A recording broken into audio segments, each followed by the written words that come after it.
How's it going, guys? This is Avalon, and welcome back to Avalon's World.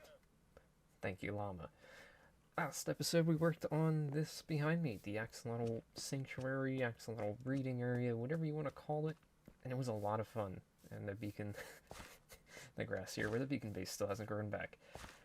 Today, we are going to be finishing up this area, essentially speaking, for the most part.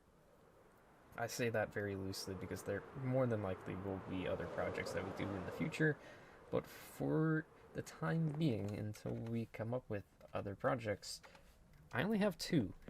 Those two being a cocoa bean farm, because it's a jungle, there's cocoa beans in the jungle, and a vine farm, because we only have a little tiny rinky-dink vine farm and a rinky-dink cocoa bean farm, so I figured this would be a spot for it, because, they're everywhere.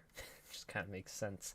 And it's more stuff for us to AFK for when we come over here for the cave spider spawners, the amethyst, now the popped chorus fruit, the axolotls, and the wool. So, adding more onto the list.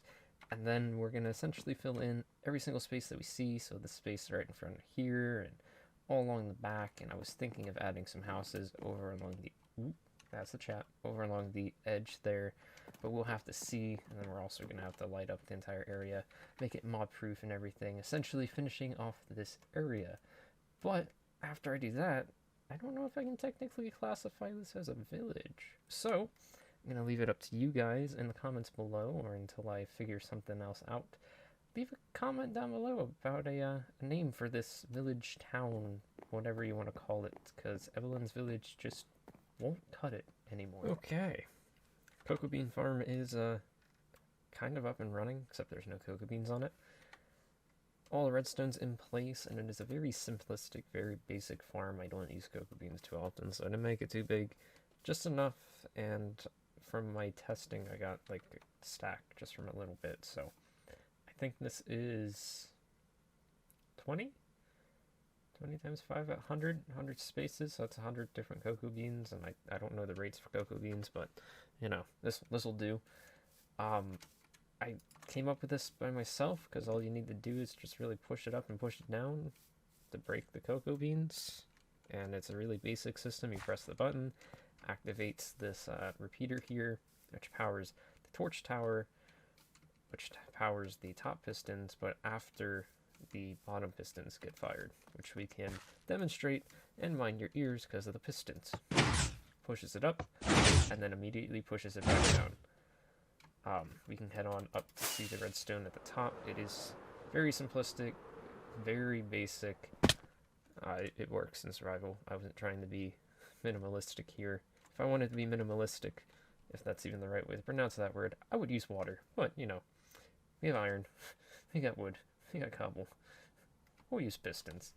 That's no problem. But as you can see, there's 3 repeaters up here on 4 ticks after the torch tower, and it just activates these ones after a slight delay. If this was on a server, you'd more than likely have to add another 4-tick repeater at the top for it to register it. So now, we just gotta make it look pretty, essentially. Put a building around it. And I'm going to try to use the calcite, and the reason why the calcite and granite is behind these blocks is so you can see it when the pistons are extended for 5 seconds. So, let's make this building look a little bit better than just redstone and some logs. Okay. I say that a lot, don't I? This is the building, except really it's not. We need to finish the roof yet.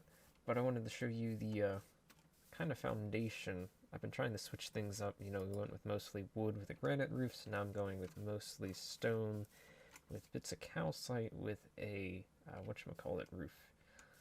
Wood. That is definitely wood. Why couldn't I think of that?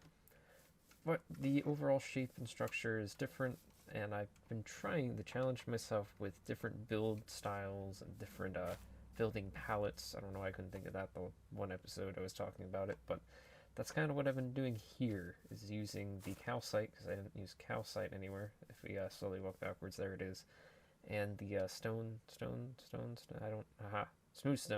Just flat out smooth stone.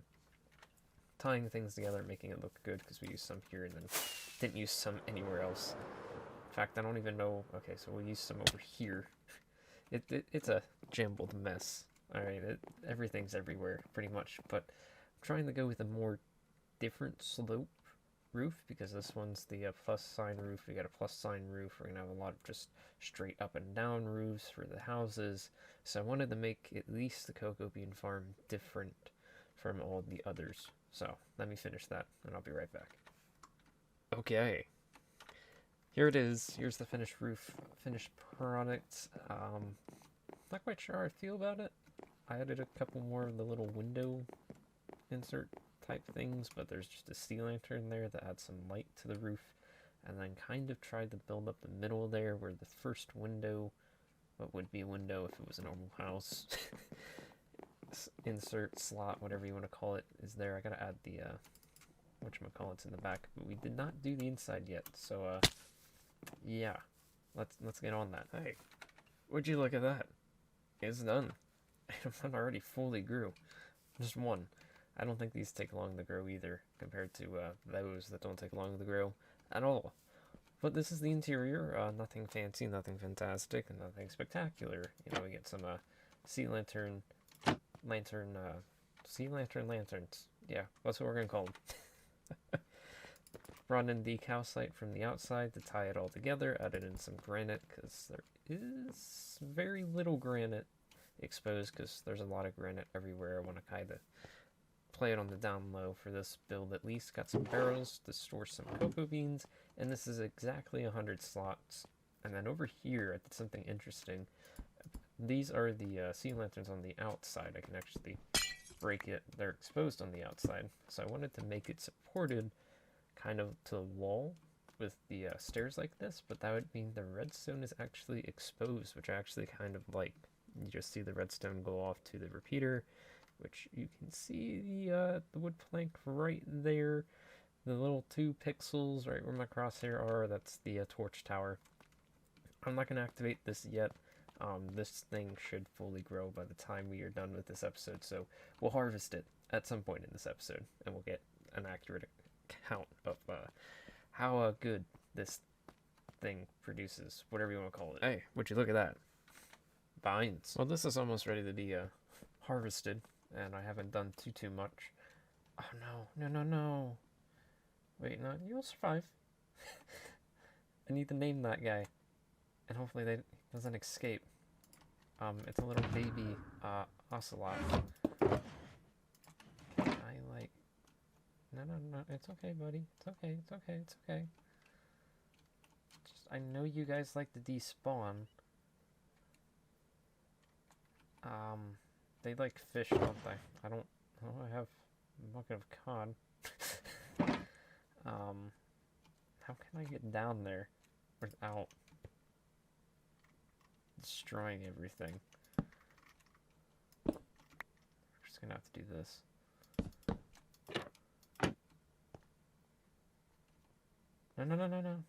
No, he escaped. Oh no. Come back. Okay, well, you know, we tried. You're gonna have I keep wanting to say axolotl, but no, it's an ocelot. Well, we tried. Maybe next time. But yeah, anyway, this thing is almost ready to be harvested. This one is the only one, and that one at the end. What are you doing? Grow faster. But anyways, I am done with the vine farm. I connected the paths over, and I went for like a more open kind of like greenhouse-esque vibe here, because I mean it's vines, kind of makes sense. And I tried to use some interesting details, because it was kind of bland. I put in some end rods for fence, so I can't, you know, walk in here at all. Mobs still can. Doesn't stop them. But I put some jungle trap doors and some along the top there, just to kind of add in more detail and color and kind of break up the textures a little bit. I like how it looked. It's nothing fancy, and like I said, won't produce anything too crazy, but there it is. So now we have a lot of open space. We've got this big chunk, this chunk's probably going to get filled in with some trees, all of this, and over here as well. And I can show you guys a little bit better on the map that we got in the back here. we can actually update it. And boom, wow, that's very bland. How is it the same color as that? The same color as the path block. Jungle wood, the path block, and granite are all the same color on the map, by the looks of it, pretty much. That's stupid, because that just looks like a square. It looks cool from the outside, just not on the map. Man, that sucks. It's got some elevation to it. Maps, I tell you. Can't win. But anyways, we gotta fill in this chunk, and this chunk, and this area over here with some houses, and this area right here. And then this area will be pretty much complete. So let's get to building some houses, shall we? Okay, I've been laying out the foundations, the groundwork, if you might say, to where the houses are going to be.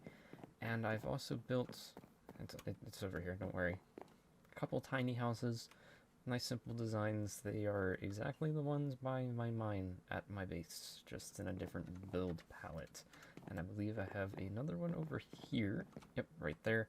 So essentially we need to build this house 3 times over here, 2 times over there, and a single time right there. So, you know, it's 4, 5, 6 houses we need to build yet. Then we need to do the paths, and then we need to light up the area, add in the lamp post, and I also added some fire over here too. So let's get busy, shall we? And now we even have, whoa, what was that? We even have more foundations in place. Who needs roofs? You don't need a roof. No, not in the jungle. That's not necessary. Before I forget, let's see how well this cocoa bean farm does. That was oddly satisfying. And now it takes us, okay, my inventory is full. It takes a stack to replant it, so we get a little under 4 stacks per harvest. Not bad, not bad. Alright, it'll do, it'll do. Correction, it takes 100, not 64, so, you know, that leaves us with 3 stacks, a little over 3 stacks, still, not bad. Will work for what I need it for. Hey look, it's a house, but guess what? I'm out of jungle wood. Thank God, of all the jungle wood I got from tearing down part of the forest. Hey look, some llamas over there. I wouldn't be out. Nope. Fresh out. Don't have any. So, need to go tear down another part of the forest. So I don't think I ever actually showed the map in the past 2 episodes. I might have showed it for the second, 2 episodes ago. Not the axolotl one, I know that much, because I said, oh yeah, I viewed it on the map, and I never showed the map. So here's the map, in its entirety, and as you can tell, the houses are complete. We got paths in place, so now it is only a matter of lighting the area up, and putting in some lampposts and some more greenery like the bamboo here, and just making the place look more alive and complete, essentially. So you can see we got paths leading and connecting to every house and every structure that we built today, and it is looking pretty good. Is our cocoa bean farm almost fully grown again? Let's go. Those don't take long to grow either. And our vine farm is slowly growing, or maybe it is done. What are you doing? You need to grow. Grow faster. Anyways, that pretty much is it. You know, we got a nice little different structure here because it was up on a hill. Had to build a staircase, and every single house is bare bones and empty with a wooden floor at the very least. That's all I'm doing for the time being. I might come back in the future and do some interiors, but as of today, I am not doing any interiors. So now I'm gonna get some azalea trees and some bushes and some more bamboo and start lighting the place up. So I think I can officially say this Evelyn's Village project is done, complete, donezo. That's it. See it, bye. No, just kidding. I'll show you the map first. That's it. That's all I'm gonna do. Looks pretty good. Everything's filled in. I added a couple more trees, put in some bone meal, lit up the place, it looks good. I know I have a campfire over here and one there. I might add like one over there just to add more ambiance to the overall look of things. But we'll go ahead and we'll take a walk. I was trying to combine those words there. And you can kind of get a feel for this place. I mean, obviously you have a desert here that's not lit up, so you're going to have husks and mobs coming from there. But overall, I like the general look and feel that you get when walking through here. It definitely feels like a jungle, but it's definitely not a jungle. And there's a campfire that adds some ambiance, and our cocoa bean farm is ready to harvest again. Shows you how long I've been at this. Just kidding, those things don't take too long. Just like those things. You think they would take longer, but they don't. And so everything should be lit up. I think I added a tree right here. Yes, tree right there. And I added one off here, right in the middle of the desert. Kind of break up this big flat oval sand thing that I created because of these paths. And there's one here already, but yeah, it looks cool. And I like using these azalea trees because they look interesting, they're different, and now it's raining, and I don't have to make a custom tree. Okay, hi, how's it going? That was a lightning strike on the foot of the dinner moon sheep. Ouch. Sorry, sheep. I didn't do it. That means I should be able to sleep, right? Yes, cool. I think I've also slept a lot. That's just building houses and placing down freaking trees and whatnot to grow. Anyways, guys, that's gonna do it for Evelyn's Village.